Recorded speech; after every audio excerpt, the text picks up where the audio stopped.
berhenti untuk selalu percaya, walau harus menunggu 1000 tahun lamanya. Biarkanlah terjadi.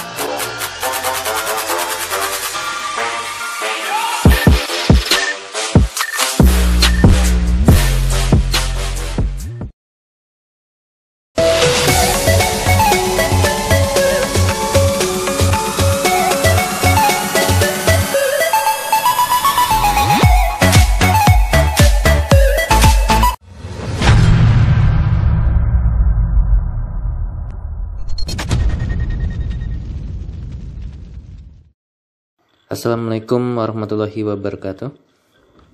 Baik, kembali lagi bersama saya Aji Ridho Pangestu. Kali ini kita akan mempelajari praktikum 7 dan juga praktikum 8 gitu ya. Dimana sebelumnya di praktikum 6 kita telah belajar yaitu mengenai algoritma, mulai dari cara untuk membuat diagram algoritma itu sendiri, kemudian membuat programnya di MATLAB gitu ya. Sekarang kita akan belajar di bab 7 ini adalah metode untuk memecahkan persamaan nonlinear. Contohnya misal persamaan kuadrat. Oke, seperti itu ya. Baik, untuk lebih memudahkan dalam kita membuat persamaan nonlinear itu sendiri, nanti metode yang kita gunakan itu ada dua ya. Dimana metode yang pertama adalah metode bisection dan yang kedua adalah metode Newton-Raphson. Seperti yang terlihat di modul kalian. Untuk metode bisection sendiri memiliki syarat awal yaitu harus mengetahui atau menentukan dulu batas atas dan juga batas bawahnya. Jadi untuk menentukan akar persamaan dari suatu persamaan nonlinear gitu, kita harus mengetahui atau menentukan dulu batas atas dan batas bawah. Oke, sedangkan untuk metode Newton-Raphson kita hanya memerlukan nilai trial awal. Oke. Untuk lebih memperjelas gitu ya, saya akan gunakan coret-coretan gitu ya.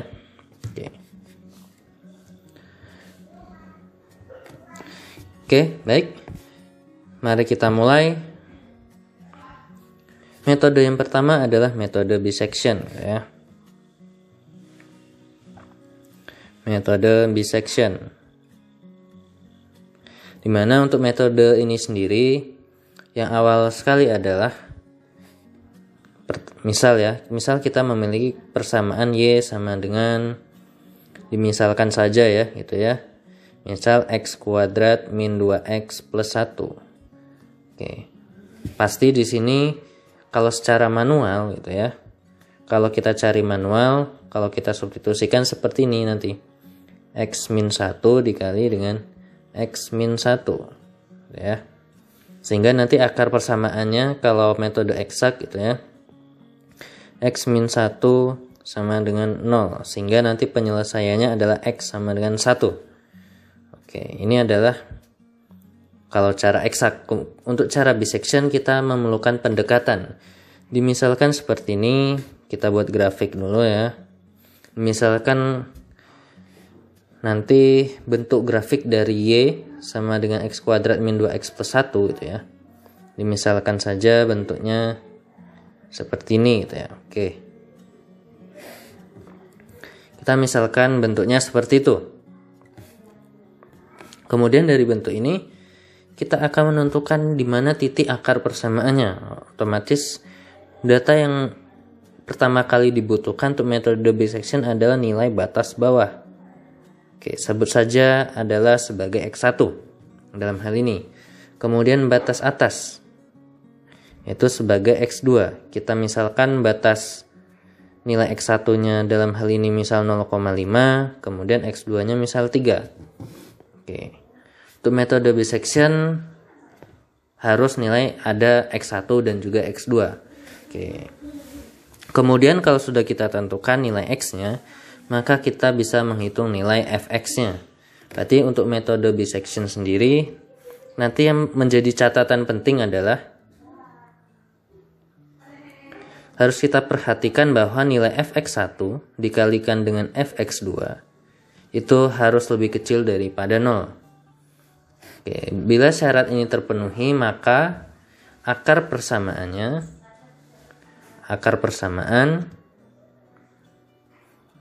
itu berada di antara X1 dan juga X2. Oke, seperti itu ya.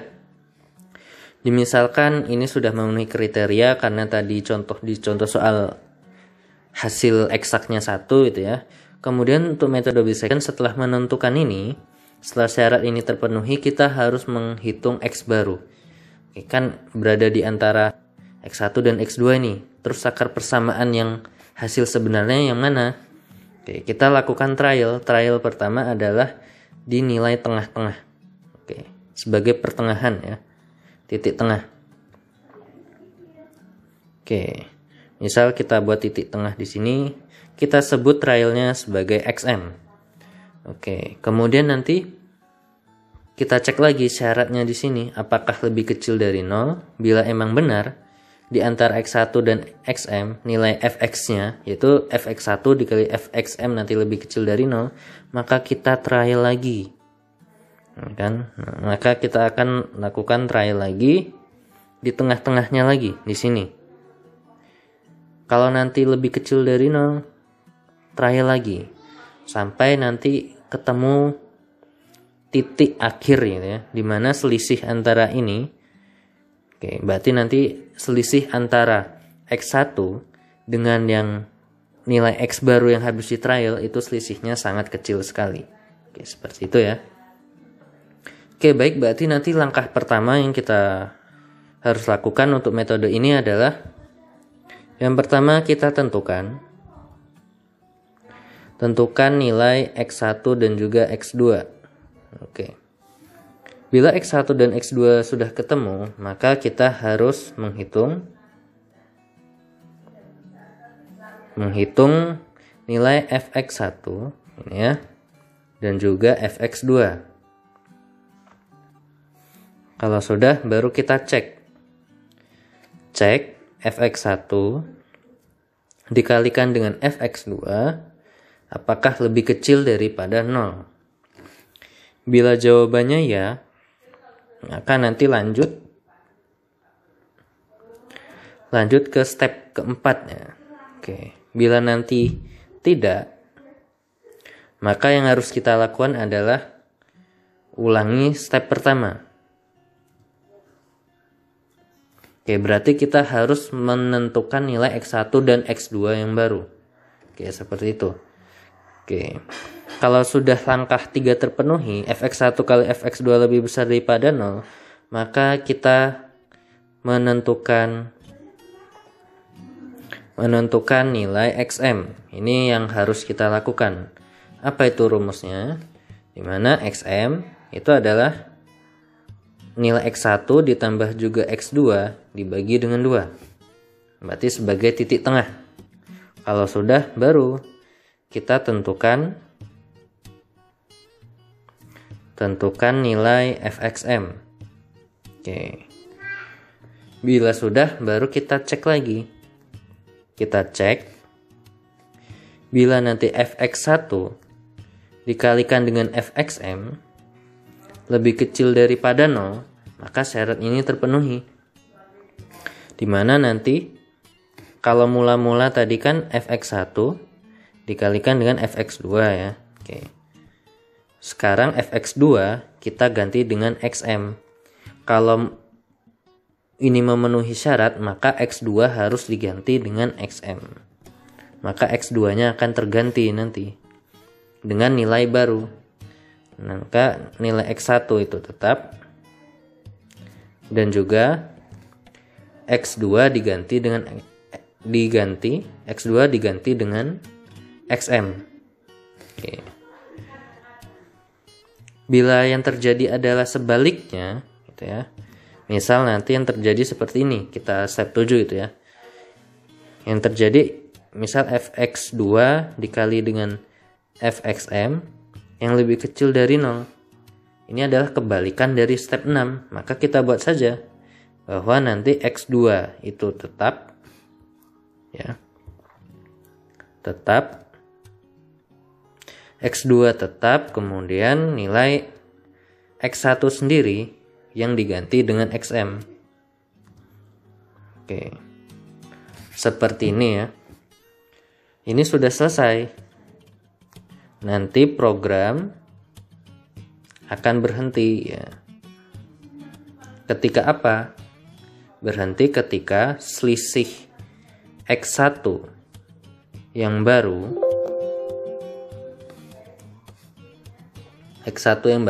ya,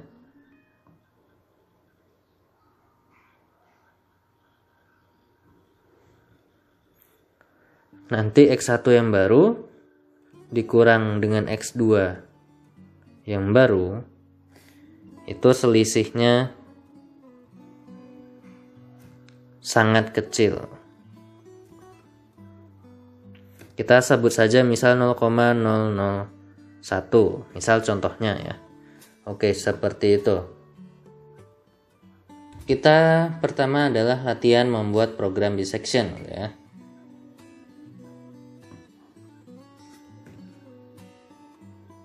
Oke. Latihan gitu ya.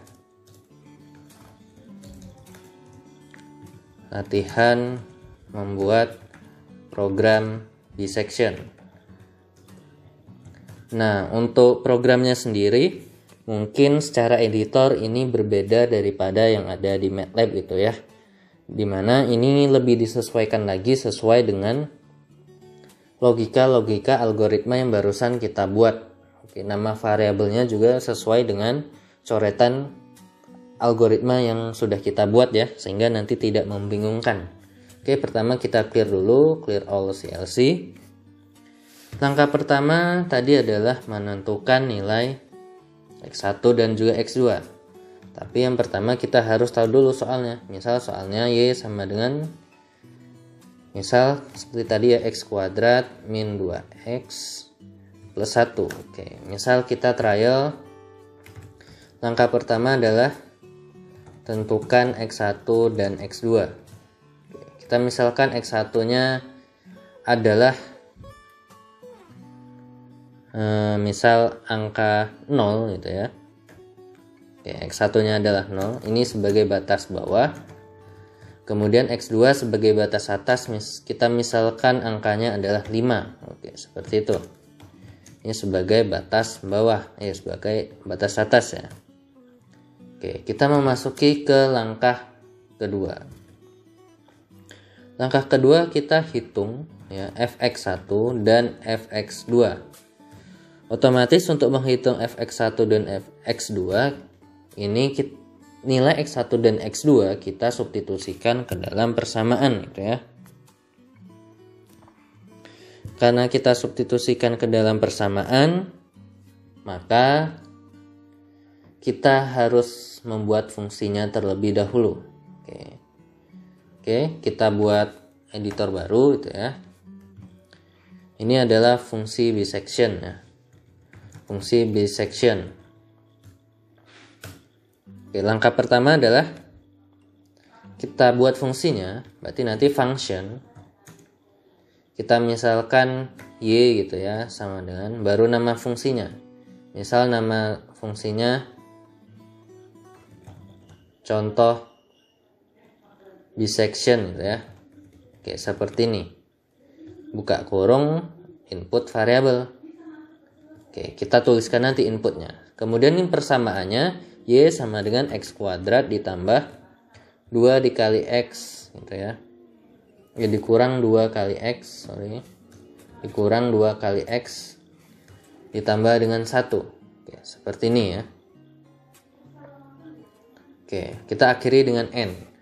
Jika kita lihat persamaan menghitung y di sini membutuhkan nilai x, maka di sini input variabelnya yang ada di dalam kurung adalah nilai x. Oke, seperti ini ya. Ini yang contoh bisection di sini sebagai nama fungsinya. Oke. Ini ya, mari kita save. Nama filenya adalah contoh bisection gitu ya.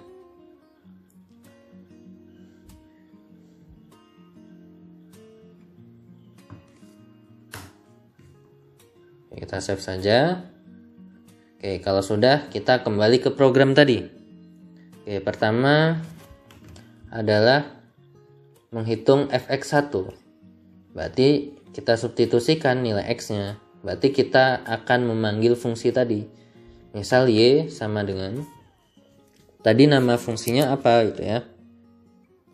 Nah, nama fungsinya tadi contoh bisection x. Oke. Maka di sini nilai x yang ada di dalam kurung di sini harus kita substitusikan sebagai nilai x1. Maka sebelumnya kita ketik x sama dengan x1. Oke. Maka x1 di sini akan menjadi variabel x di mana disubstitusikan ke fungsi contoh bisection sehingga nanti sudah menjadi fx1. Maka y-nya kita bisa ganti saja dengan fx1 seperti ini. Oke, ya. Kemudian untuk fx2 berarti nilai x-nya sama dengan x2. Oke, seperti ini ya, x-nya sama dengan x2. Maka fx2 sama dengan contoh bisection x. Oke. Step yang kedua sudah jadi ya. Kemudian kita memasuki langkah ketiga, cek apakah yang ketiga nanti cek fx1 dikali fx2 lebih kecil daripada 0. Ini kita lakukan ketika program sudah jalan. Nanti cek di command window. Ya. Oke, seperti itu. Langsung kita masuk ke step keempat. Keempat adalah menentukan XM. Oke, tadi XM rumusnya apa? XM sama dengan nilai X1 ya, ditambah dengan X2 dibagi dengan 2. Oke, seperti ini ya. Langkah keempat sudah, baru langkah kelima menentukan atau hitung nilai fxm. Oke. Untuk menghitung nilai fxm, maka kita lakukan substitusi juga seperti itu ya. Sama seperti tadi, kita tuliskan saja x-nya sama dengan xm. Oke, maka fxm sama dengan contoh bisection x. Kita substitusikan ke dalam fungsi. Oke. Kemudian kita memasuki ke langkah 6 sekaligus 7. Langkah 6 sekaligus 7 ini adalah metode pengandaian. Apakah fx1 dikali fxm lebih kecil daripada 0 atau yang lebih kecil dari 0 itu yang sebagai fx2-nya. Oke. Berarti ini ada pengandaian. Berarti pengandaian yang kita lakukan yang pertama adalah if gitu ya. If fx1 dulu ya, if fx1 dikali dengan fxm ya, fxm lebih kecil daripada 0. Oke, seperti ini ya. Lebih kecil daripada 0. Ini maka nanti yang terjadi adalah nilai x1 tetap, kemudian nilai x2 diganti dengan xm.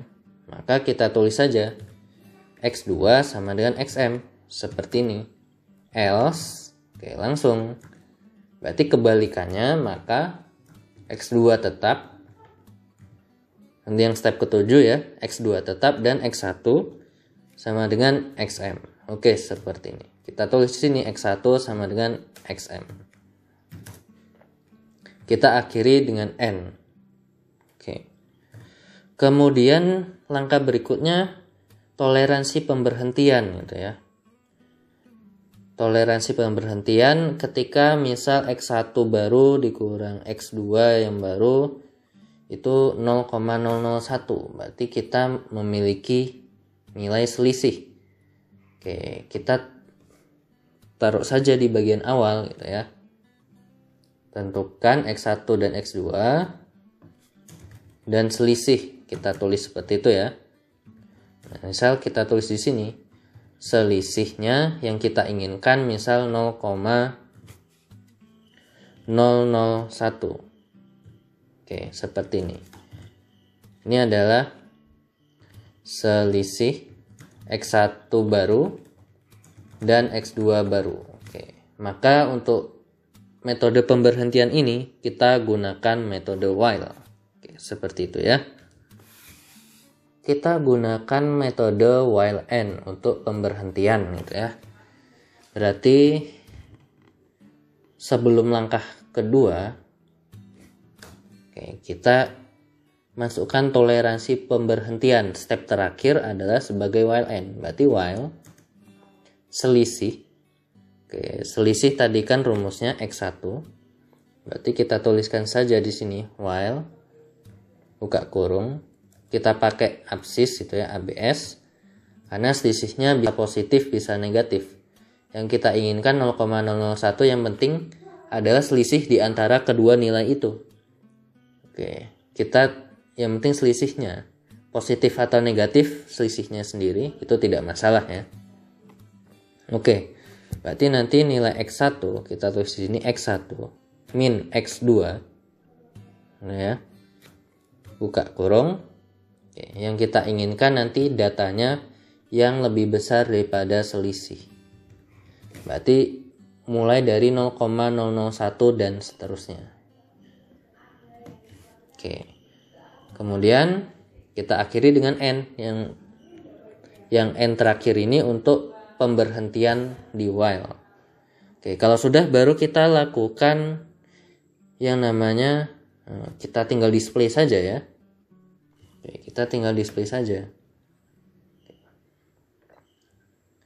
Misal kita akan lakukan display seperti itu ya. Oke, sebentar. Nah, untuk displaynya sendiri alangkah lebih baik kalau nanti displaynya berada di antara while n ya, sehingga nanti berbagai macam seluk-beluk trialnya kita bisa tahu gitu ya. Oke.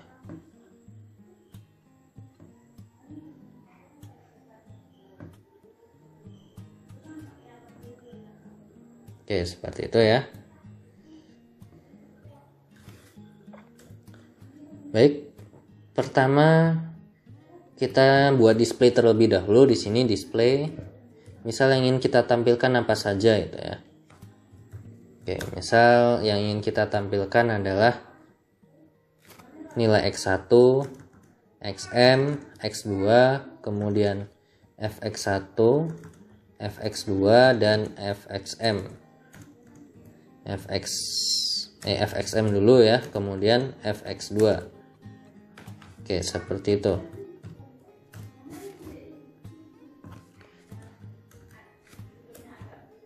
Oke. Ini ya, silakan nanti dirapikan gitu ya.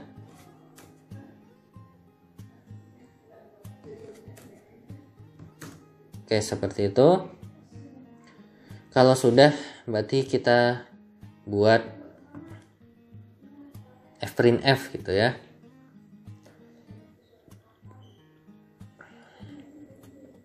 Oke, misal kita buat fprintf-nya berarti di sebelum n gitu ya. Oke, misal kita taruh sini gitu ya. Fprintf. Oke. Misal kita ingin tadi ada 6 variabel ya. 6 variabel, kita ingin buat 3 angka belakang koma saja. Oke. Tuh 2, 3, 4, 5, satu lagi 6 ya. Untuk spasinya sendiri, oke, kita naikkan saja jadi 4 ya. Mungkin berkoma-koma supaya rapi, atau nanti bisa kalian tinggikan lagi. Misal jadi 6 atau 8 gitu ya. Oke. Output variabelnya pertama adalah X1, kemudian XM, X2, FX1, FXM dan juga FX2. Oke. Seperti ini. Dan yang terakhir, ya, kita juga lakukan penampilan akar persamaannya berapa gitu ya. Oke, kita buat display dulu. Oke, display seperti ini.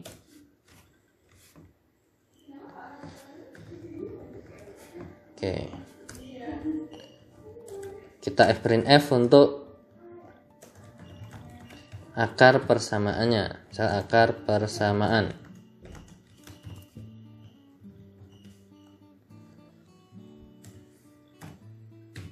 Berarti akar persamaannya itu nilainya nilai yang mana gitu ya. Berarti nilai xm yang terakhir, kita ketik xm seperti ini. Oke, kalau sudah untuk programnya seperti ini, kita save saja. Kita save gitu ya. Misal latihan 1 gitu ya namanya. Terus kita coba run gitu ya. Kita run. Oke, kita cek apakah ada error gitu ya. Oke. fxn, oh ada kesalahan ya, seharusnya fxm.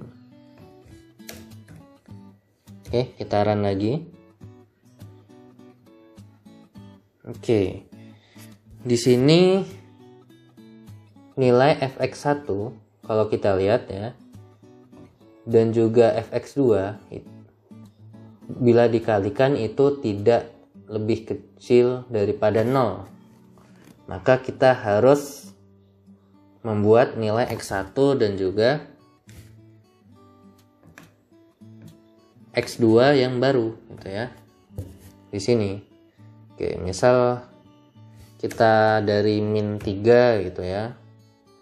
Misal sampai dengan 10 gitu ya. Kita run lagi.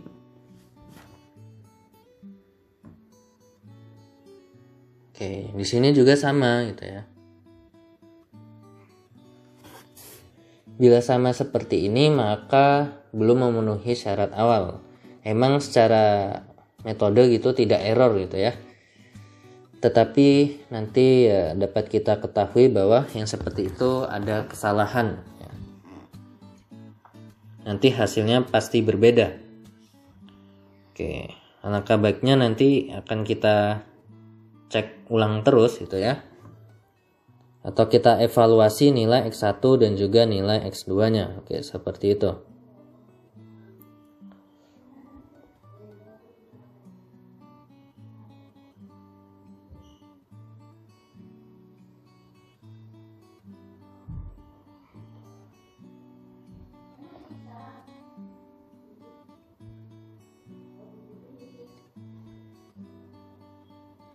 Oke.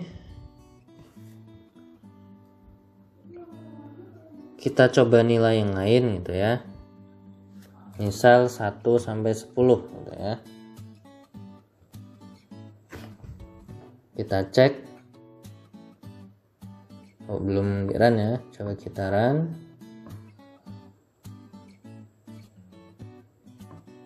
Oke. Ternyata belum ya. Karena belum ya silahkan nanti dicoba-coba gitu ya untuk trial-trialnya kira-kira berapa gitu ya. Ini kita misalkan saja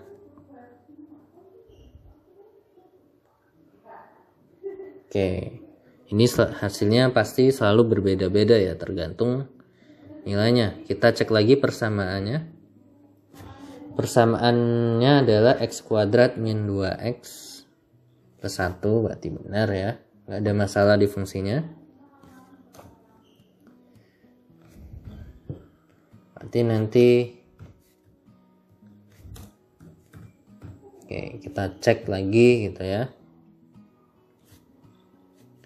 Untuk di batas atas dan batas bawahnya. Misal kita buat batas bawah dan batas atasnya seperti ini. Ini contoh trialnya itu 0 dan 1. Nanti diperoleh nilainya adalah 0,999. Oke. Tetapi untuk metode seperti ini kita harus kembali mengecek persamaannya itu ya.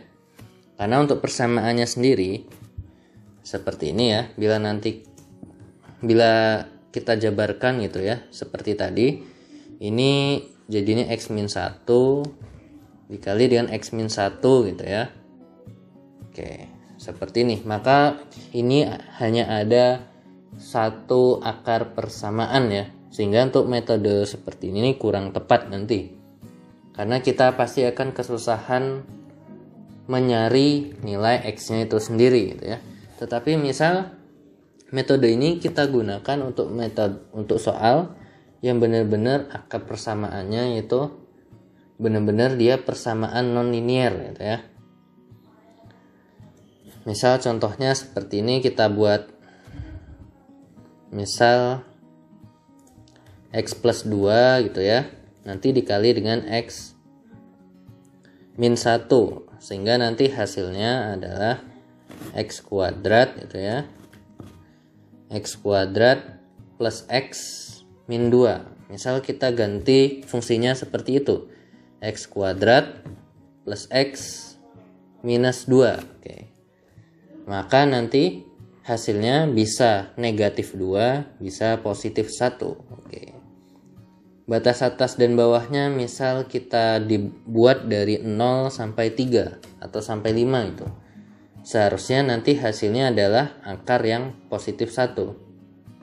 Kita run. Ya. Kita cek hasilnya. Di sini tepat 1 ya. Dimana kita lihat syaratnya di sini fx1 negatif, fx2 positif.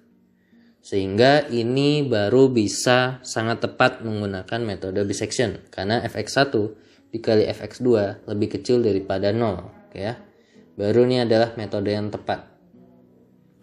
Bila kita ganti batasnya, hasil yang kedua tadi kan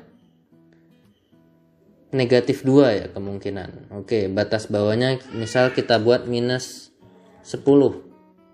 Batas atasnya sampai 0 gitu ya. Ketika kita run, dapatlah hasil negatif 2 ya. Negatif 2 di sini. Tepat sekali. Oke, jadi seperti itu ya. Oke.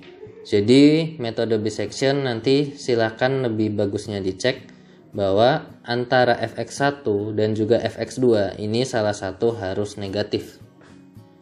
Maka menggunakan metode bisection itu pilihan yang tepat. Bila tidak, kita bisa menggunakan metode yang lain, yaitu metode kedua ini, yaitu metode Newton-Raphson. Oke, baik, untuk metode Newton-Raphson ini tidak jauh beda gitu ya, tetapi nanti yang kita butuhkan adalah menggunakan metode diferensial. Oke, seperti itu. Dan untuk lebih jelasnya, kita lakukan penjabaran dengan oret-oretan seperti berikut ini. Sekarang kita akan menggunakan metode yang kedua, yaitu metode Newton-Raphson gitu ya. Metode Newton-Raphson, di mana untuk metode ini hanya membutuhkan nilai awal gitu ya. Nanti hanya memerlukan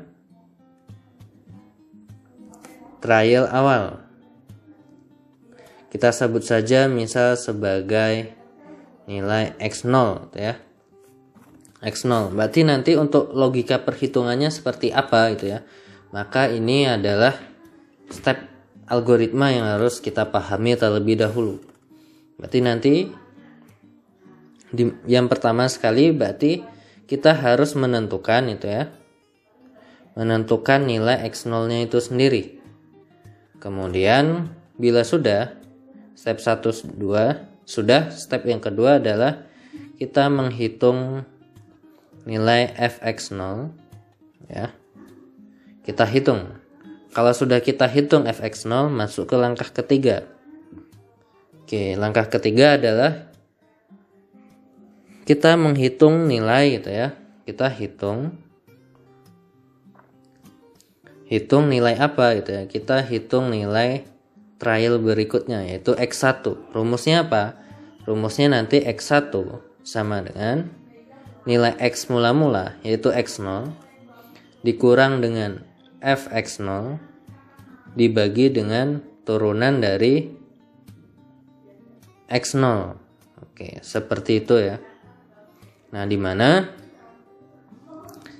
berarti yang langkah pertama sekali kita harus menghitung Fx0, ini sudah kita tentukan gitu ya. Yang kedua adalah f aksen x0, yang ini belum kita tentukan. Oke, seperti itu. Kita lanjut dulu ke step berikutnya adalah nanti program akan berhenti ketika, berarti nanti pemberhentiannya adalah ketika nilai x1 dikurang x0. Oke. Ini selisihnya sangat kecil. Selisihnya kecil. Oke. Pemberhentiannya di situ ya. Oke. Langkahnya cukup seperti ini gitu ya. Bila nanti selisihnya masih besar seperti apa? Kalau selisihnya masih besar, ya kita akan menghitung nilai x2, x3, x4 gitu ya.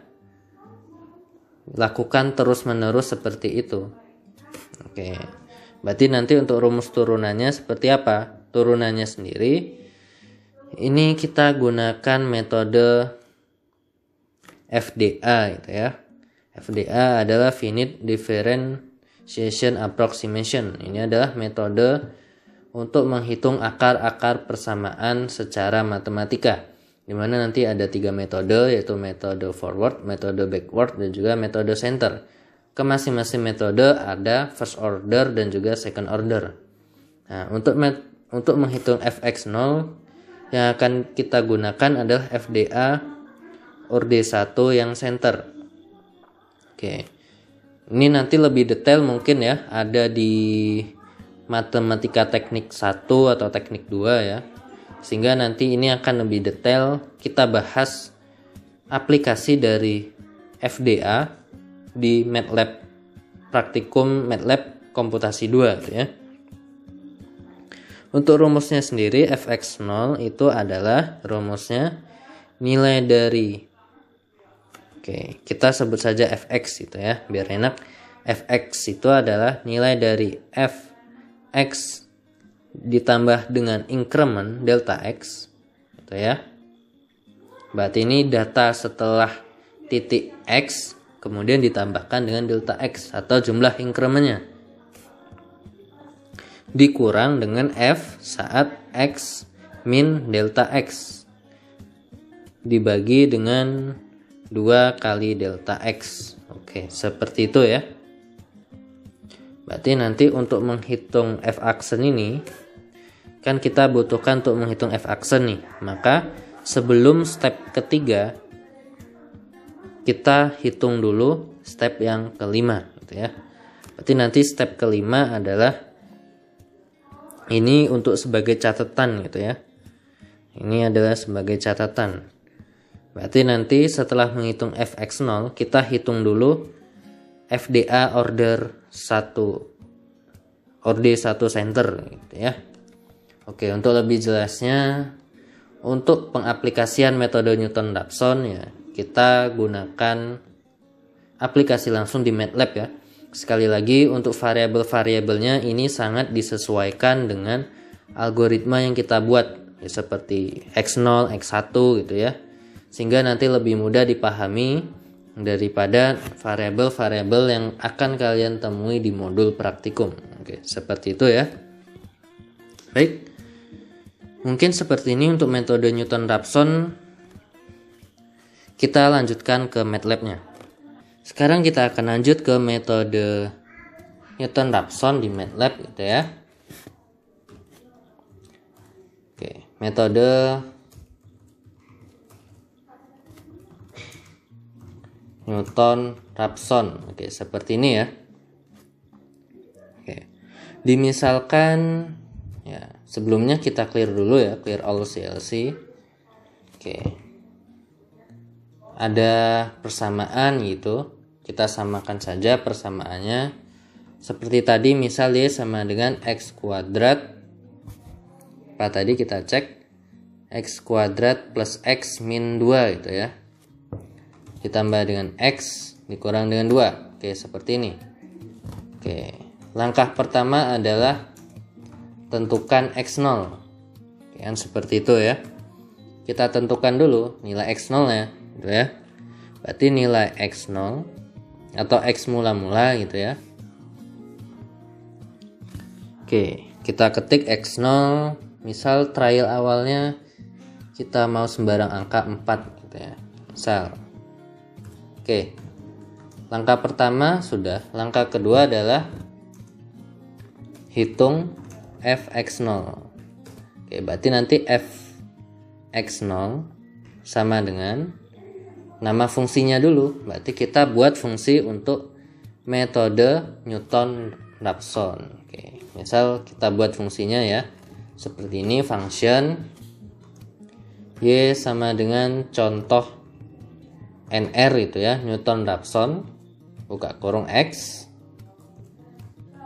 Oke, seperti ini, dimana x itu adalah input variabel ya, dan contoh nr ini sebagai nama fungsinya. Nanti kita masukin fungsinya y sama dengan x kuadrat gitu ya, ditambah x minus 2, kita akhiri dengan n. Kita cek lagi soalnya, x kuadrat plus x minus 2. Oke, sudah benar ya.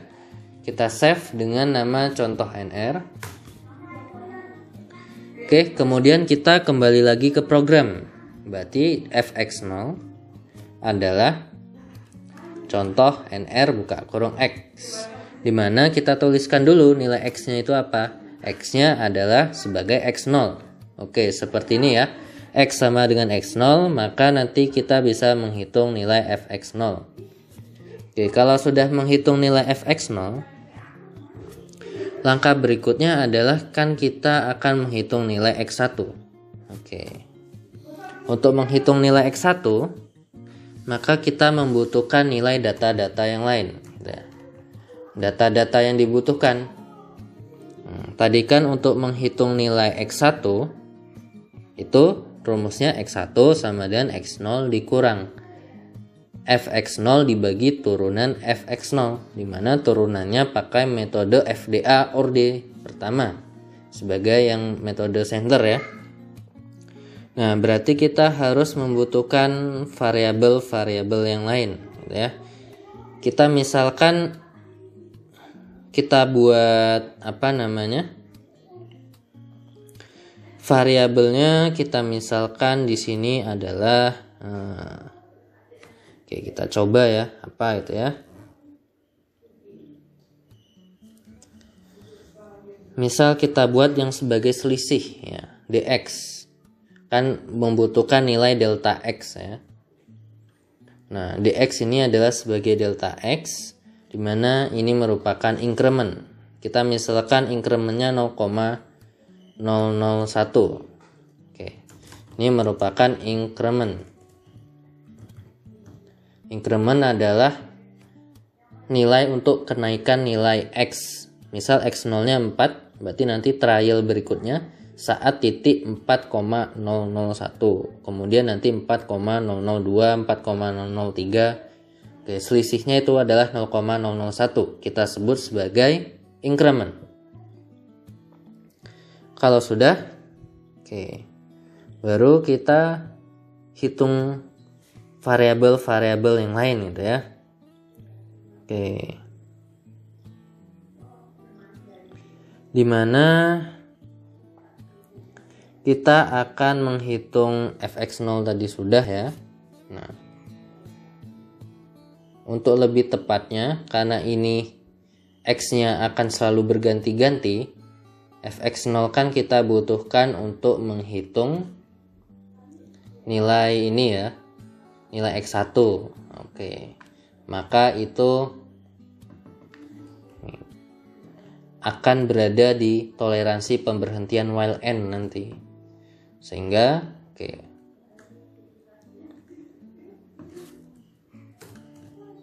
itu datanya kita taruh atas ya. Kita buat dulu toleransi pemberhentian while gitu ya, while yang kita inginkan pemberhentian ketika apa gitu ya. Oke, yang ingin kita buat adalah nanti nilai turunannya itu, kalau gini ya, kita inginkan kan y sama dengan titik-titik-titik gitu ya. Nah, nanti yang diinginkan Yang diinginkan untuk metode Newton-Raphson nanti nilai Y aksen atau turunannya itu sama dengan 0. Oke, seperti itu. Atau nanti fx-nya sama dengan 0 atau mendekati 0. Contohnya 0,00, misal 0,001 gitu ya. Oke, seperti itu. Berarti nanti while, oke, kita buat mutlak gitu ya. Mutlaknya terhadap apa gitu ya? Yaitu nanti terhadap nilai fx-nya gitu ya. Terhadap nilai fx-nya. Misal kita buat fx 0 gitu ya. Nilai fx 0 fx 0 nya kita inginkan lebih besar, atau nanti data terakhir adalah ketika dia selisihnya sudah 0,001. Ini adalah data yang kita inginkan sampai selisihnya 0,001, nilai turunan fx 0. Sehingga fx 0 yang di sini ini kita juga copy di atas karena membutuhkan nilai fx 0 mula-mula. Kita taruh saja di sini ya. Ini untuk toleransi pemberhentian.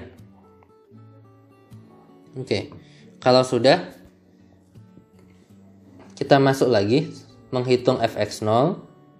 Ini ya. Kemudian setelah menghitung fx 0, langkah yang kita lakukan apa gitu ya? Langkah yang perlu kita lakukan gitu. Nah, yang perlu kita lakukan adalah yang menghitung yang FDA or D 1 center. Oke. Pertama kita membutuhkan nilai apa tadi? Nilai fx plus delta x.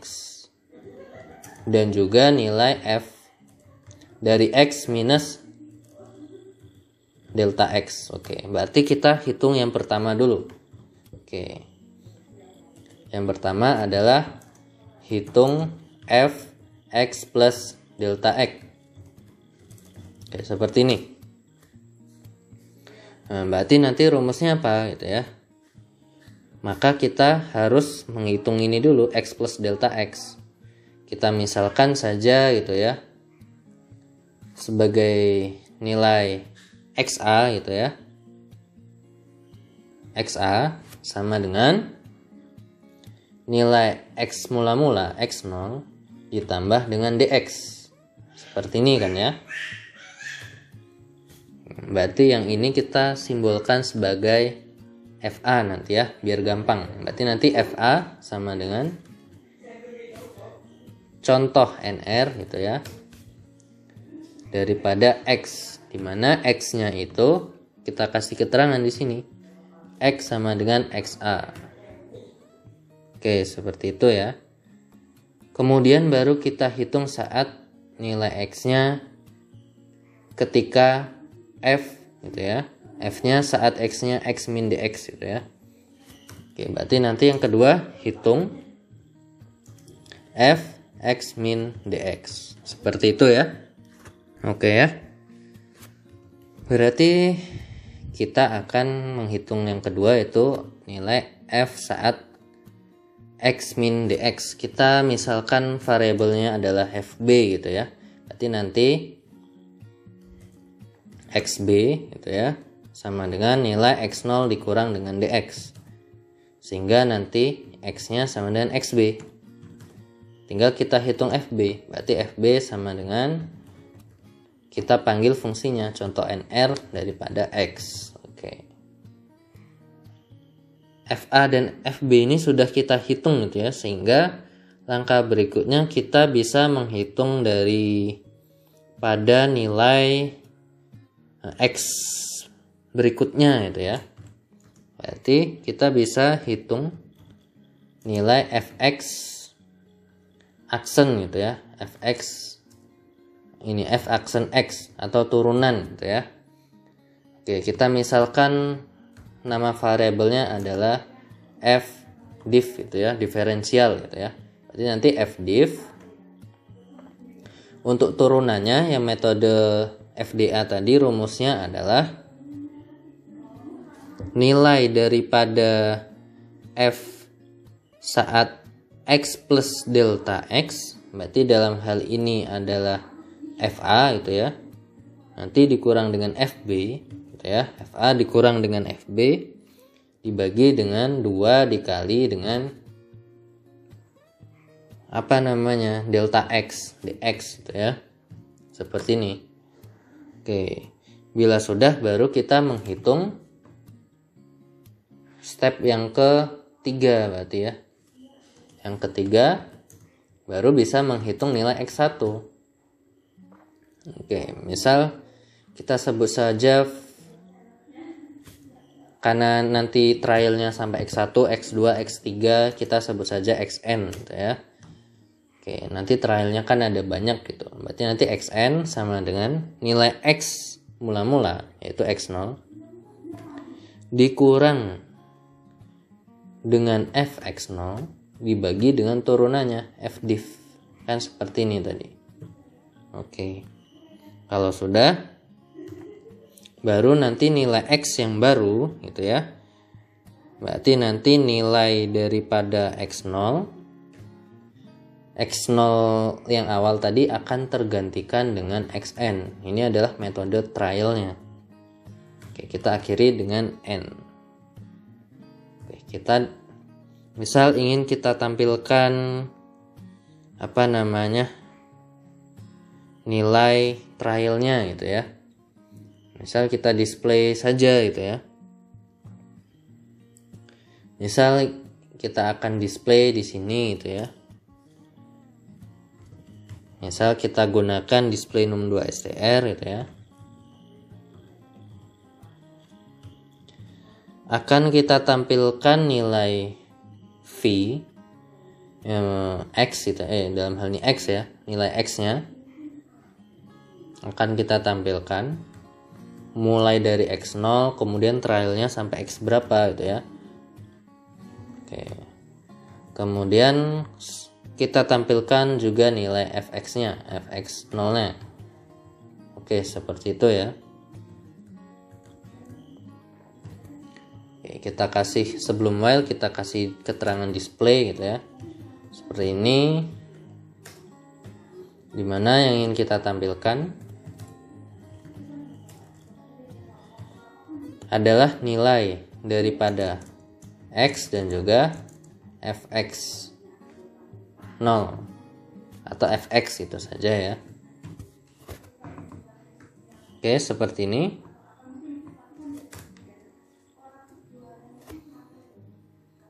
Kemudian di akhir kita tampilkan juga akar persamaannya. Kita fprint f akar persamaan gitu ya. Oke, misal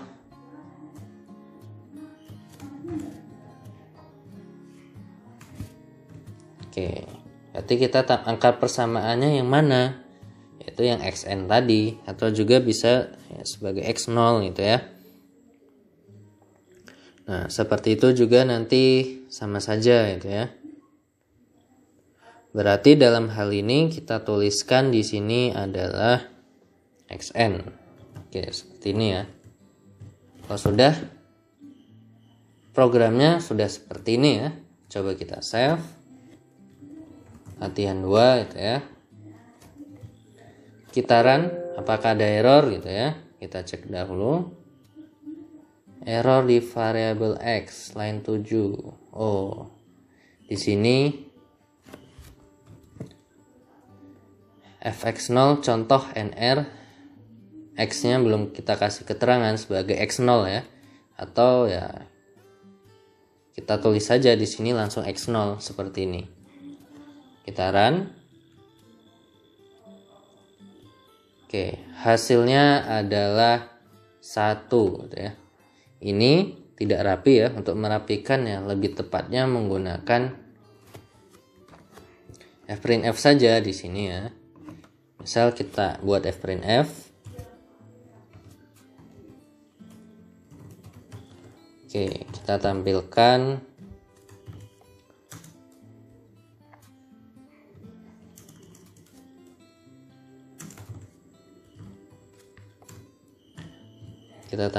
nilai x0 dan fx0.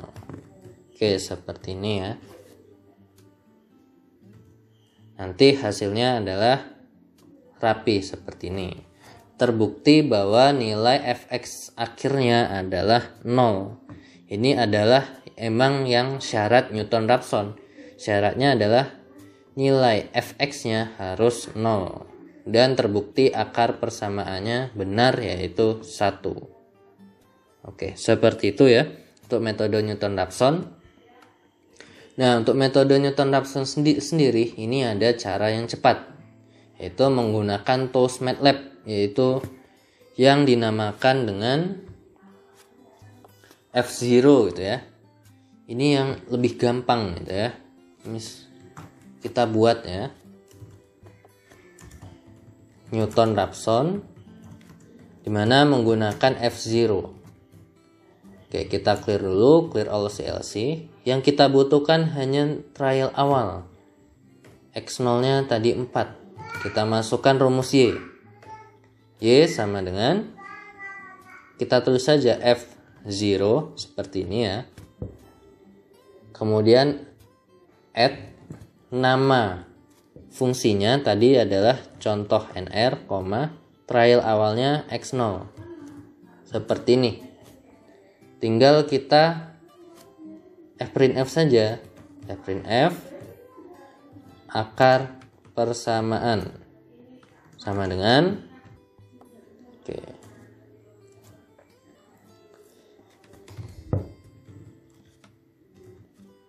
Oke, kita tampilkan deh nilai daripada Y. Cukup seperti ini. Oke, ini sebagai latihan 3 gitu ya. Kita run dan kita akan mendapatkan hasil yang sama dan sangat gampang. 1 hasilnya. Ini adalah metode Newton-Raphson dengan memanfaatkan tools yang ada di MATLAB. Kalau kalian buka MATLAB-nya sendiri di menu Home gitu ya. Nah, di sini ada banyak simulink atau di menu plot. Oke, ini adalah untuk simulasi-simulasi.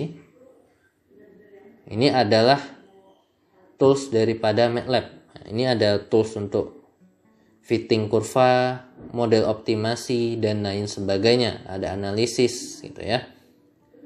Ini adalah salah satu aplikasi memanfaatkan tools MATLAB yaitu F0. Oke.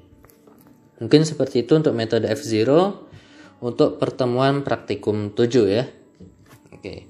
Sekarang untuk praktikum 8 nanti kita akan bahas dalam video yang berikutnya. Baik, kita langsung lanjut dari praktikum 7 ke praktikum 8 ya. Dimana kita akan bahas dalam satu pertemuan, dalam satu video gitu ya. Oke, baik, untuk praktikum 8 sendiri kita akan mempelajari yaitu model integral gitu ya. Dimana untuk penyelesaian integral itu ada 2 metode. Yang pertama adalah metode trapezoidal. Oke. Berarti untuk metode trapezoidal ini kita memanfaatkan ya, berarti membuat semacam model-model trapesium gitu ya. Dimisalkan untuk lebih enaknya kita ada plot ya. Plot sumbu Y terhadap sumbu X terhadap suatu persamaan yang bisa diselesaikan dengan integrasi. Umumnya untuk metode integrasi itu untuk menentukan luas area di bawah kurva. Misal ada suatu persamaan Y sama dengan misalkan AX kuadrat plus BX plus C yang bentuk kurvanya dimisalkan seperti ini. Oke. Kita diminta untuk menghitung gitu ya. Dimisalkan dari titik awal sampai akhir, karena untuk integral sendiri ada batas atas dan batas bawah. Dimisalkan di sini ada batas bawah. Oke, seperti ini ya. Batas bawah di sini x0 dan batas akhirnya sebagai xn. Oke. x0 dan juga xn. Atau misal x0 itu sebagai nilai A, xn sebagai nilai B. Nah, untuk metode trapezoidal sendiri berarti kita membuat bentuk yang menyerupai trapezoidal gitu ya, atau trapesium. Oke. Kan berarti yang kita inginkan adalah menghitung luas area bawah kurva ini. Oke. Kira-kira ini berapa? Nah, metode yang pertama adalah trapezoidal gitu ya. Dimana untuk metode trapezoidal itu sendiri, oke, kita gambarkan.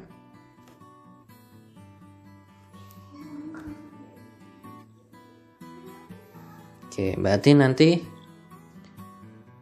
misal batasnya tadi seperti ini, dari x0 sampai xn, kita akan membuat semacam pias gitu ya. Misal piasnya yang berbentuk trapesium gitu ya. Berarti dari sini kita buat kotak gitu ya. Dari sampai sini. Kemudian kita buat kotak lagi. Kita buat kotak-kotak-kotak seperti ini ya. Oke. Ini ada berapa kotak? 1, 2, 3, 4, 5. Berarti ini ada 5 increment. Nanti jumlah datanya berapa? Oke, 5 increment. Jumlah datanya berarti x0 ini data pertama.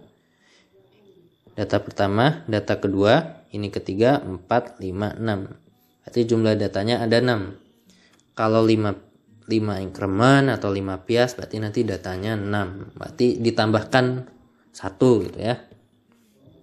Nah, untuk metode trapezoidal sendiri berarti nanti kita menghitung satu persatu luas dari trapezoidal. Berarti nanti dari trapezoidal 1 kita hitung luasnya. Misal sebagai A1, yang pias kedua luasnya A2, kemudian A3, A4, dan A5. Sehingga nanti untuk luas area di bawah kurva gitu ya. Misal kita simbolkan A besar, berarti nanti ya A1 tambah A2 tambah A3, berarti nanti tambah A4 dan seterusnya. Oke, seperti itu. Dimana untuk luasnya sendiri ini, karena metode trapezoidal, berarti nanti menggunakan rumus luas trapezoidal gitu ya. Nah, untuk rumusnya sendiri apa gitu ya? Untuk trapezoidal gitu ya, atau trapesium. Berarti nanti rumusnya adalah setengah dari jumlah sisi yang sejajar gitu ya. Kan rumusnya seperti itu. Nanti rumusnya adalah setengah gitu ya. Setengah dari jumlah sisi yang sejajar. Jumlah sisi sejajar. Oke, seperti ini. Maka untuk rumus metode trapesium sendiri nanti adalah, misal kita misalkan I ya, luas area di bawah kurva. Nanti nilai B min A. B min A ini kata lainnya adalah nilai xn dikurang dengan nilai x0. Itu ya, kita ganti saja. Sebagai xn dikurang x0 dibagi dengan 2n. Oke. Dibagi dengan 2n. Oke, dibagi dengan 2n. N-nya ini adalah yang menyatakan apa namanya? Ini, tadi kan ada 5. Nah, 5 itu sebagai N. Atau pias, jumlah pias trapesiumnya itu ada berapa ya? Jumlah trapesium yang ada di sini contoh tadi kan 5, berarti n-nya 5 gitu ya. Berarti nanti dikali dengan nilai awal fx0 gitu ya. Atau ya gini ya, fx0 ditambah dengan fx akhir, berarti fxn ditambah dengan 2 dikali jumlah atau sigma. Ketika nilai i-nya itu sebagai data pertama, oke, i-nya itu sebagai i yang pertama sampai saat n-1 dari fxi. Oke, seperti itu ya. Dimisalkan, misalnya ini, misal ini ada nilai x-nya, kemudian ada nilai fx. Misal fx-nya 1, 1,1 gitu ya, 1,2, 1,3. Ini kan inkremennya berapa? Gitu ya, delta x-nya kan inkremennya 0,1 kan, setiap kenaikan 0,1. Oke, misal ini 1,4, 1,5 gitu ya. Maka nanti ada angka di sini. Yang pertama sebagai fx0, ketika data yang kelima nanti sebagai fxn. Baru diurutin nih, fx1, fx2, fx3, dan fx4. Oke, seperti itu ya. Berarti nanti yang berada di tengah-tengah ini ya, ini data keberapa ya? Kita tulis data keberapa. Fx0 kan data pertama, fx1 berarti data kedua, nanti 3, 4, 5 sampai yang terakhir adalah ke-6. Berarti nanti nilai datanya ada berapa banyak datanya? Jumlah datanya ada 6. Ada 6 buah data ya. Kalau ada 6 buah data, ini kan ada 6 baris ya. Maka jumlah trapesiumnya ada berapa? Berarti kita buat inkremennya. Inkremennya ya ini. Ya, dari 1 ke 2 itu jadi ada 1 buah trapezoidal ya. 2 ke 3, 4, 3, 4, 4, 5, 6. Totalnya ada 5 ya. Berarti nanti inkremennya sendiri atau n itu nanti jumlah data dikurang 1. Oke.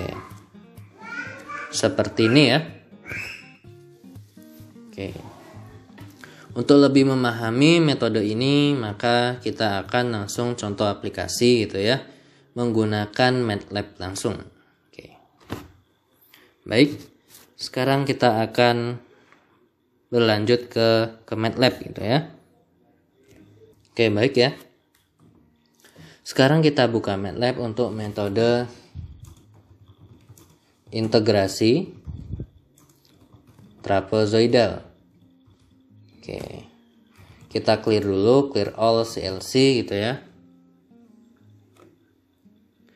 Misal kita diminta untuk menghitung luas kurva daripada Y sama dengan itu ya, akar dari X pangkat 0,5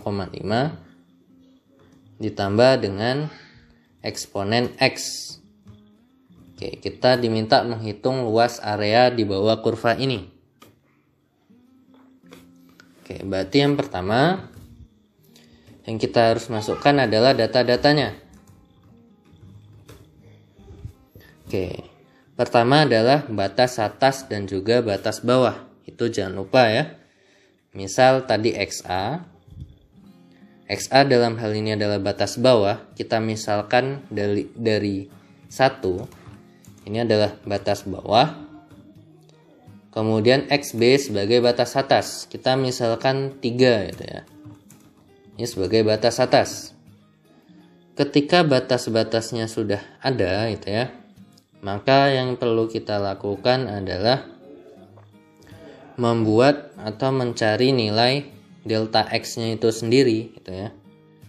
Maka untuk menghitung delta X nanti selisihnya ini dibagi dengan inkremen. gitu ya. Dibagi dengan apa nilainya, incrementnya berapa gitu ya. Misal kita hanya inginkan 3 data, berarti nanti kan 1, 2, dan 3, itu ada 3 data. Oke, berarti nanti 3 dikurang 1, 3 kurang 1 berarti hasilnya 2, kemudian dibagi dengan 2. 2 adalah jumlah increment ya. Berarti kita tentukan increment yaitu N. Misal incrementnya ingin berapa gitu ya. Semakin banyak increment, hasilnya semakin detail ya. Misal 50. Ini adalah increment.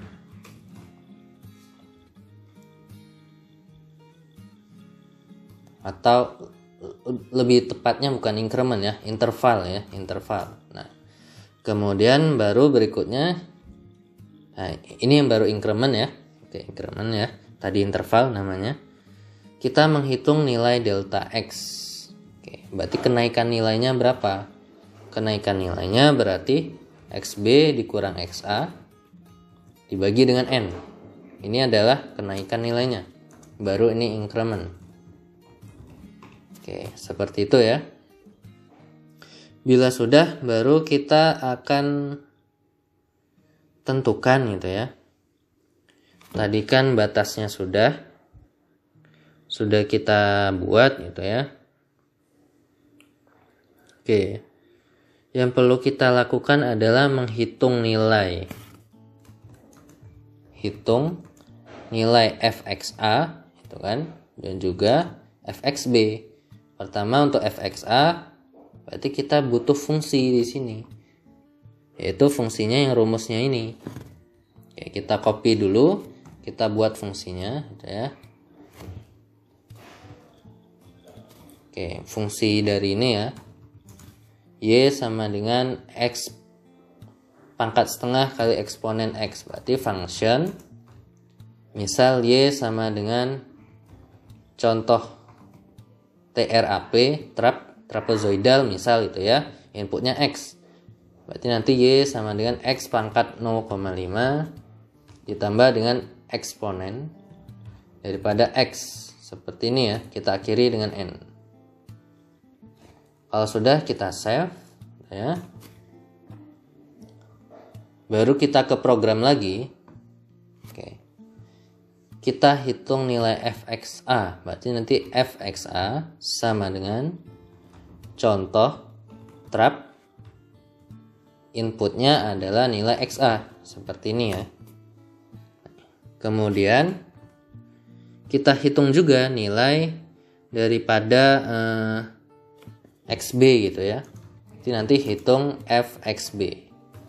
Dan nanti fxb sama dengan contoh trap, inputnya sebagai xb. Oke. Kalau sudah, baru kita menghitung nilai ketika nilai x-nya di atas xb, di atas xa dan di bawah xb. Itu ya, alias yang berada di tengah-tengah. Baik, sekali lagi ya. Dimana tadi kita telah menghitung fxa dan juga fxb, kemudian akan kita hitung nilai fx. Fx-nya dari mana gitu ya? Yaitu dari data kedua. Data pertama kan sebagai fxa, kita ketik di sini ini sebagai data ke-1. Kemudian data ke oke, kan kita ketahui bahwa N tadi adalah jumlah interval. Karena N adalah jumlah intervalnya 50, maka total datanya ada 51. Kan rumusnya seperti itu tadi, bahwa interval sama dengan jumlah data minus 1. Berarti jumlah data intervalnya ditambah 1. Berarti ini data ke-51. Yang belum dihitung data kedua sampai data ke N berarti ya. Dalam hal ini data ke-50. Oke, maka ini yang harus kita hitung gitu ya. Oke. Berarti ini akan kita hitung nilainya gitu ya. nilainya berapa gitu ya. Dimana nanti nilai X-nya itu sendiri gitu ya. Nilai X-nya itu sendiri sama dengan nilai X awal XA ditambah dengan inkremennya, yaitu kenaikannya daripada I. Kita misalkan I dikali dengan DX. Data kedua ya. Data pertama kan XA-nya itu 3. XA-nya itu 3. Berarti setelah 3 XA-nya 1 ya. Berarti setelah 1 berarti nanti di sini 1 ditambah inkremennya. Berarti I mula-mula haruslah 1. Itu adalah sebagai data kedua. Oke. I awal harus 1. Gitu ya. Berarti nanti for, misal kita gunakan for gitu ya. Untuk nilai I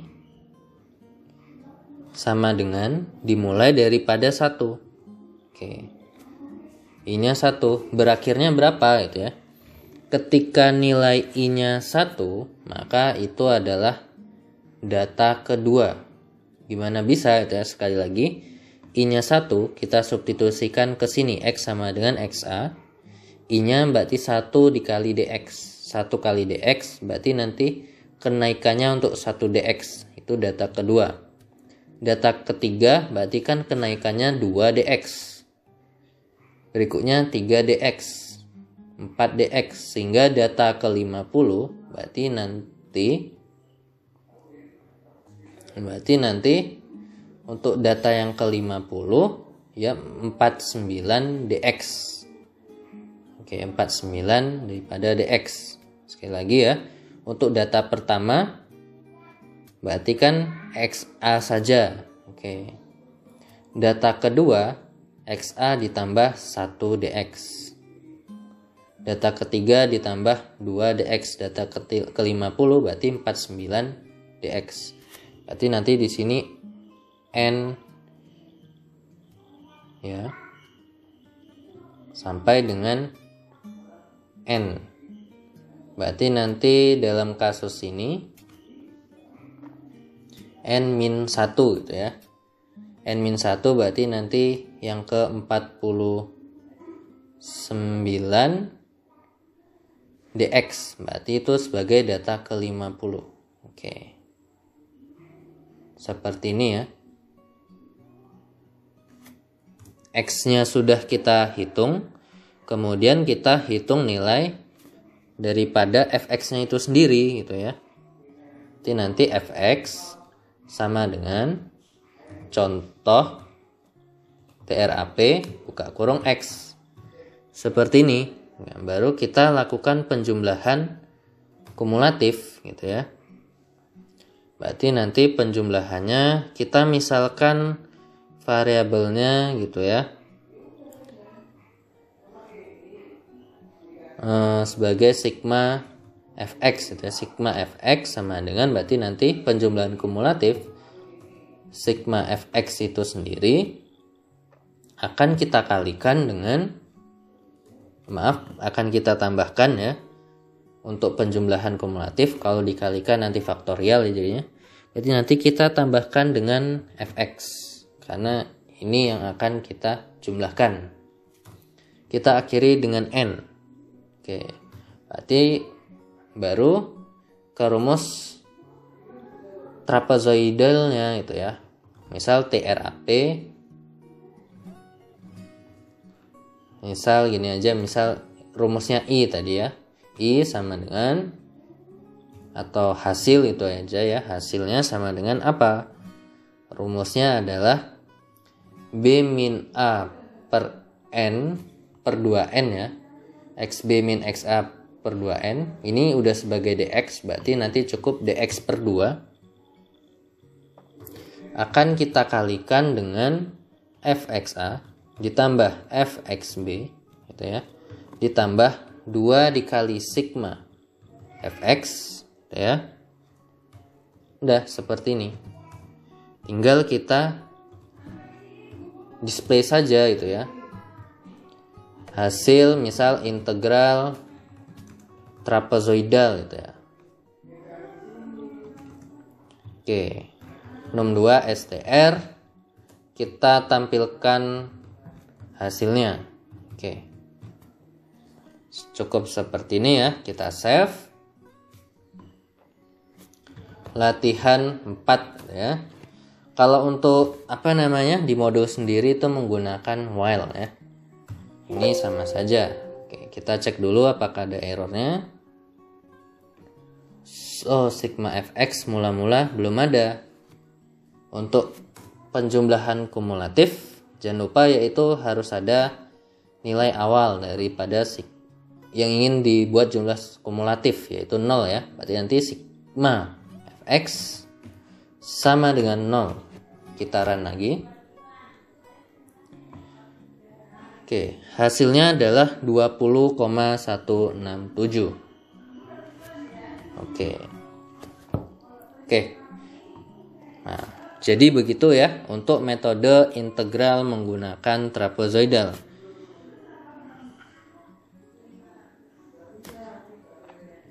Bila kita ingin mengecek nilai x-nya gitu ya, kita bisa ketik gitu di sini.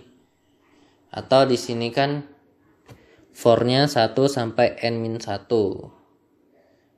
Oke, 1 sampai n-nya kan tadi 49, n-nya 50. Dikurang 1 berarti ada 49. Berarti di sini ada 49 data. Ditambah fxa 1, fxb1 berarti ada 2 data. Totalnya ada 51 data.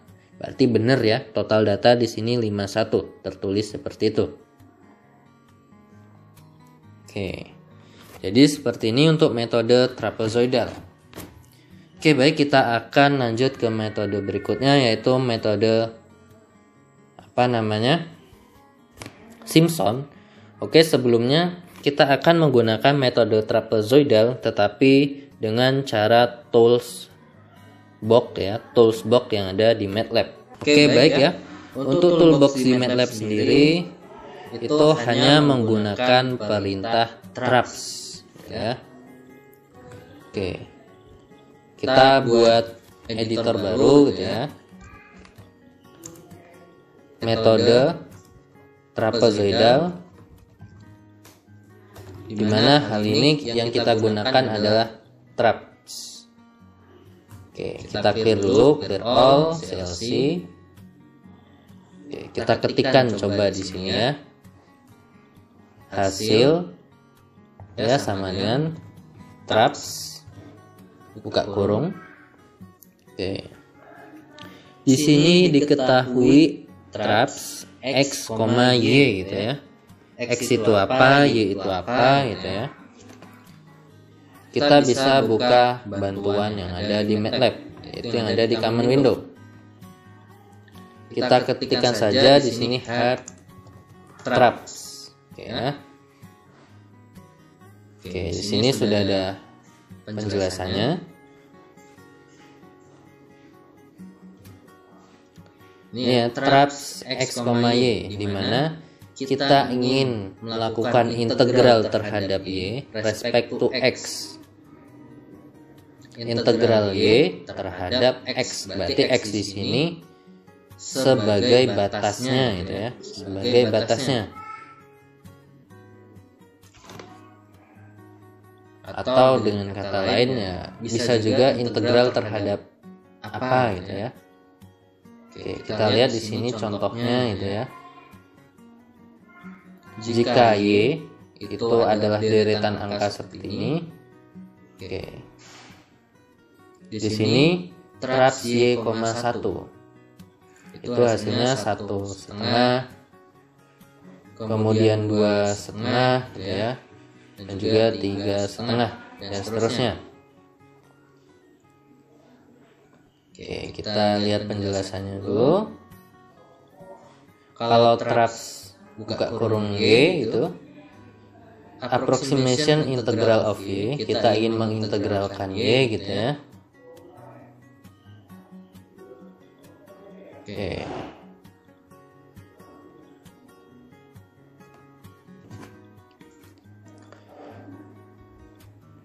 Oke, berarti di sini kita akan coba gitu ya. Akan coba dulu. Tadi X-nya adalah di sini X dan Y harus sebagai vektor. Dimension length X. Berarti X itu sebagai panjangnya gitu ya. Oke, seperti itu. Misal kita buat di sini traps X, Y seperti ini aja ya. Kemudian kita buat display gitu ya. Kita copy saja dari yang tadi. Kita akan tampilkan hasilnya. Oke. Berarti sebelumnya X dan Y harus kita ketahui dulu. X itu apa? X itu batasnya. Misal kita buat 0, tadi batasnya dari 1 ke 3 ya, berarti 1.23. Kita coba seperti ini. Kemudian Y-nya adalah fungsi.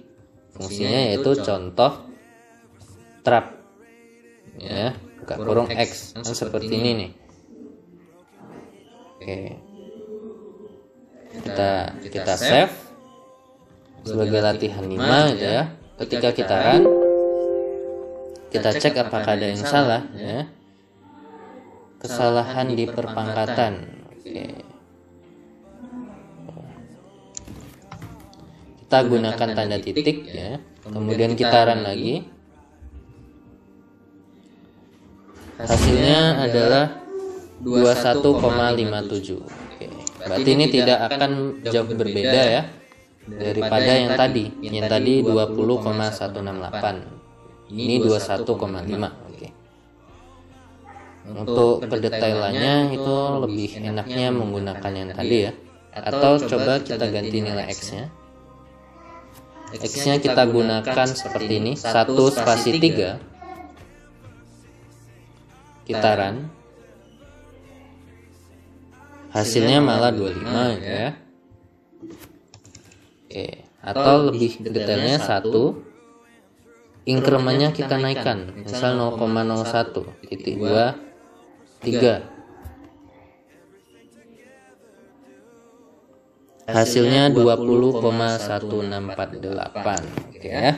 Berarti nilai X di sini adalah increment atau data kenaikan angkanya. Ini adalah metode trapezoidal yang paling gampang ya, yaitu memanggil toolbox MATLAB. Kita lanjut ke next step, yaitu metode Simpson. Kita lanjut ke metode yang kedua, itu adalah metode Simpson. Metode ini adalah untuk model integrasinya sendiri itu lebih bagus gitu ya. Kita langsung ke penerapan saja, bahwa nanti rumus yang digunakan adalah nilai delta X per 3 dibagi dengan dikali dengan ya, berarti nanti ada nilai fx awal sama fx0 ditambah dengan fx akhir yaitu fxn. Tapi bedanya di sini data yang ganjil dan juga data yang genap itu ada dibedakan gitu ya. Nanti ditambah dengan 4 dikali sigma. Oke. Sigma dari fx ini khusus yang nilainya ganjil. Berarti nanti I-nya mulai 1, 3, 5 dan seterusnya ya. Sampai yang terakhir nanti ya berapa gitu ya yang ganjil. Sampai n-1.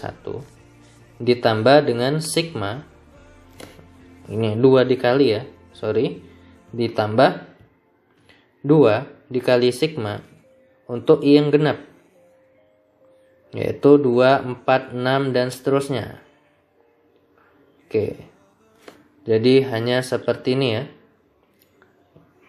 Contohnya, misal ada nilai X dan juga fx.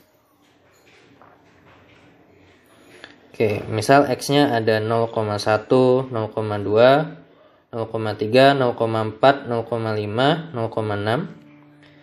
fx-nya di sini pertama-tama adalah fx0, fx1, fx2, fx3, fx4, 1, 2, 3, 4, 5, dan terakhir fxn sebagai fx6. Oke, seperti itu ya. Dimana yang dikali 4 yaitu fx yang ganjil, yaitu x1, x3, x1 dan x3, berarti dalam hal ini gitu ya. Berarti nanti kalau untuk urutan datanya itu ya. Berarti ini data pertama, kedua, ketiga, keempat, kelima, keenam. F1, fx1 data kedua, fx3 data keempat. Atau kita bisa melakukan pemanggilan terhadap data.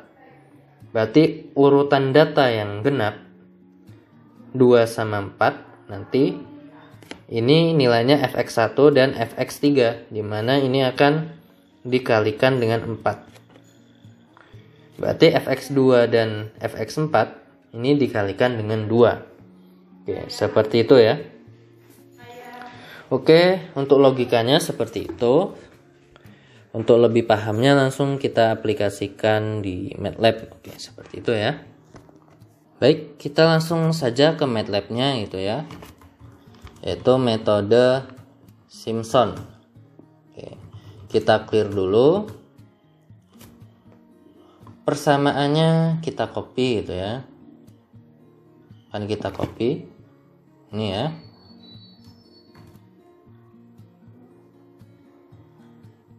Oke. Kita kasih persen gitu ya. Langkah pertama tadi apa gitu ya? Langkah pertama adalah ya selalu sama, yaitu ada nilai batasnya gitu ya. Berarti nanti ada XA. Ini adalah sebagai batas bawah, misalnya 1 ya. Kemudian ada XB. Ini adalah nilainya tadi berapa ya? Kita cek nilainya 3 ya. Sama dengan 3. Ini adalah batas atas. Oke. Kemudian kita perlu jumlah increment. Kita samakan nilainya 50. Ini adalah increment. Ini interval ya, interval. Intervalnya ada 50, berarti jumlah datanya ada 51. Seperti itu ya. Pertama kita hitung nilai dx. Sama seperti tadi, untuk increment adalah xb dikurang xa dibagikan dengan n. Oke, ini adalah increment atau nilai kenaikan angkanya berapa. Oke. Kalau incrementnya sudah jadi, kita hitung masing-masing ya. Pertama hitung fxa. Kita buat fungsinya terlebih dahulu. Ini adalah fungsi untuk Simpson ya. Function y sama dengan contoh sim. Seperti ini aja ya namanya.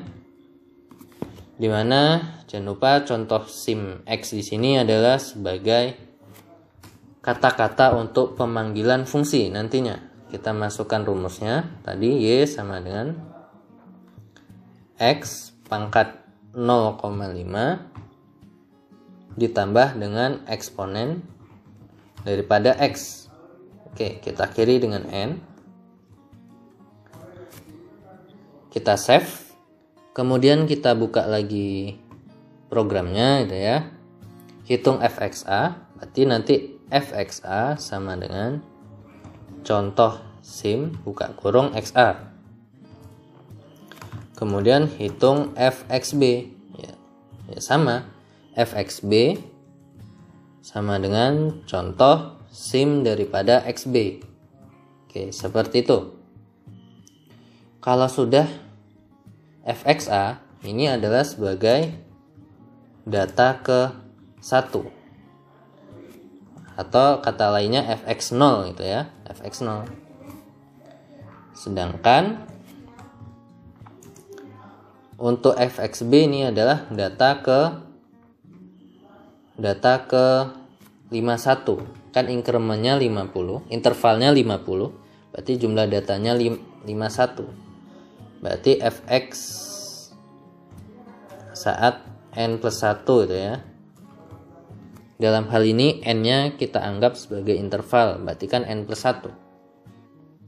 Oke. Seperti itu. Yang belum kita cari adalah, kita tulis di sini, menghitung fx data ke 2 sampai 50. Oke. Data kedua ini kan yang genap ya. Kita kasih keterangan data kedua ini kan sebagai nilai fx1. Berarti nanti data ke-4 sebagai fx2. Oke. Ini kan data yang fx yang ini ya. Yang ganjil. Yang genap ya, fx3. fx1, fx3 ini kan nilai f ketika x-nya ganjil, x1 dan x3, tetapi kita pakai deteksi data sebagai datanya dia ke data genap. Dimana nilai fx1, fx3, nanti fx5 dan seterusnya akan dikalikan dengan 4 kan? Berarti kita buat di sini for ketika i-nya berarti dimulai daripada berapa gitu ya. Oke. Ini nanti kita buat dulu x-nya gitu ya. Dimana x-nya itu adalah nilai x mula-mula. Berarti dalam hal tadi itu nilai xa ya, akan ditambahkan dengan i dikali dengan dx gitu ya. Data kedua berarti i-nya berapa? Data kedua itu kan berarti nanti f daripada x0 ditambah dengan dx. Berarti kan i-nya itu 1 ya kan? 1 dx. Ketika data ketiga berarti 2 dx. Data keempat berarti nanti 3 dx. Berarti f dari x0 ditambah 3 dx. Oke, sesuai ininya ya. x1 berarti 1 dx, x3 berarti 3 dx. I-nya berarti ini 3. Oke. Berarti dalam hal ini i-nya dimulai daripada 1. Karena jumlah datanya ada berapa ini? Datanya ada 51, maka data ganjil terakhir adalah kan dimulai daripada fx0 berakhir fxn. Data ke-51 itu adalah fxn gitu ya. Nah, kita ingat tadi ini ketika datanya genap maka fx-nya adalah ganjil. Berarti sebelum data ke-51 itu ada data ke-50. Nanti berakhir untuk data ke-50. Oke. Berarti nantikan karena dia genap berarti fx-nya ganjil. Berarti fx dari 49 gitu ya. Ingat. fx2 data kedua fx-nya 1, dia berkurang 1. Data keempat fx-nya 3. Data ke-50 berarti fx 49. Berarti di sini sampai 49 1.249 di mana 49 adalah n-1. N-nya kan 50 tadi. Oke. Maka sudah jadi ini. kita tinggal hitung nilai fx. Fx-nya sama dengan contoh sim buka kurung x seperti ini ya. Oke, maka kita tinggal melakukan penjumlahan. Berarti ini untuk data yang ganjil ya. Dalam hal ini ketika fx-nya ganjil, makanya kan dikalikan dengan 4. Berarti kita buat aja nanti jum ganjil sama dengan jum ganjil ditambah dengan fx. Seperti ini. Kita akhiri dengan n. Sebelumnya kita harus ketikkan dulu bahwa jum ganjilnya nilai mula-mulanya adalah 0 untuk penjumlahan kumulatif. Maka berikutnya adalah kita hitung untuk data ketiga, gitu ya. Data ketiga berarti nantikan sebagai fx2. Fx2. Kemudian sampai data ke kan terakhir 51. Oke, 51. 51 kan udah digunakan. Data terakhir 50 sebagai yang ganjil. Berarti dia terakhir data ke-49. Kita akan ulangi lagi setelah menghitung untuk yang data ganjil gitu ya. Tadi jum ganjil sama dengan jum ganjil tambah fx, kemudian n. Kita ulangi lagi. Kita baru menghitung data ketiga. Data ketiga di mana data ketiga adalah nanti fx2. Oke, berarti data yang terakhir berapa? Kan total datanya 51. 51 udah digunakan di data terakhir. Sebelum 51 data 50. Data 50 itu sebagai fx yang ke-49. Berarti data terakhir adalah data ke-49, di mana ini sebagai fx 48. Berarti for yang kita gunakan nanti for ketika i-nya 2 sampai 48. Berarti nanti n-nya kan 50, berarti n-2. Oke, seperti itu ya. n-2.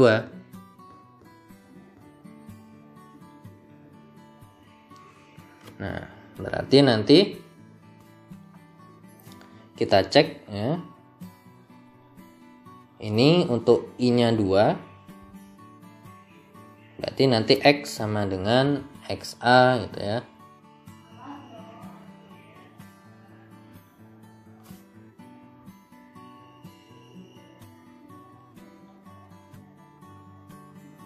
Oke.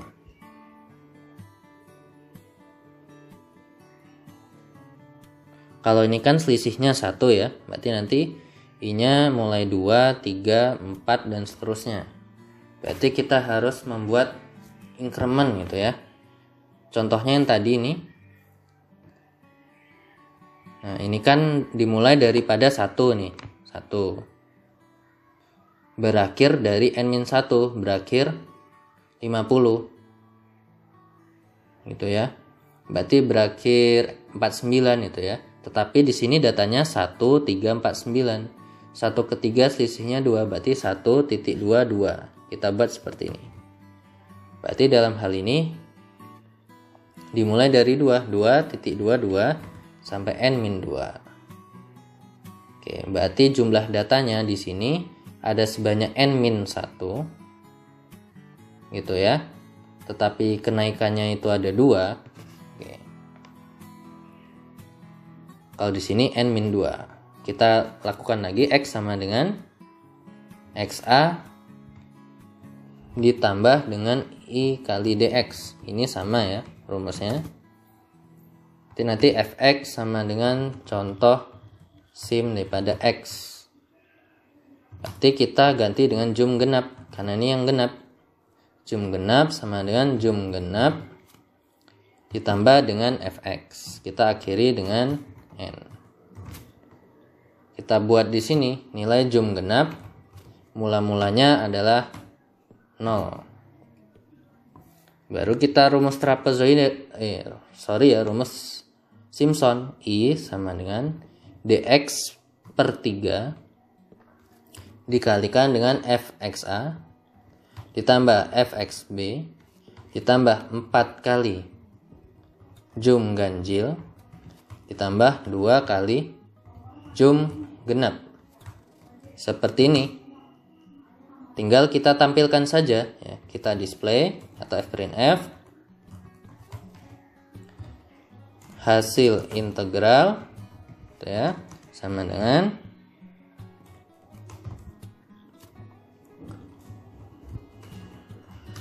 Oke, kita tampilkan sebagai variabel i berarti.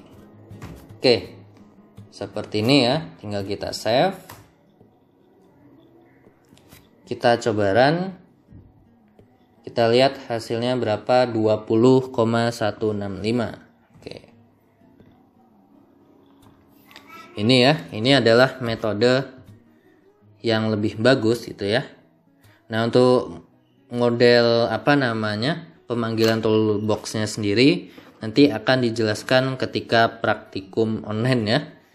Ketika praktikum online kita akan gunakan toolbox yang model integral Simpson. Demikian untuk tutorial praktikum ini, jangan lupa untuk terus mencoba latihannya. Kemungkinan nanti untuk minggu ini akan mendapatkan tugas kembali untuk pemahaman pemrograman dan juga logika membuat program di MATLAB itu ya. Demikian yang dapat saya sampaikan. Saya akhiri. Wassalamualaikum warahmatullahi wabarakatuh.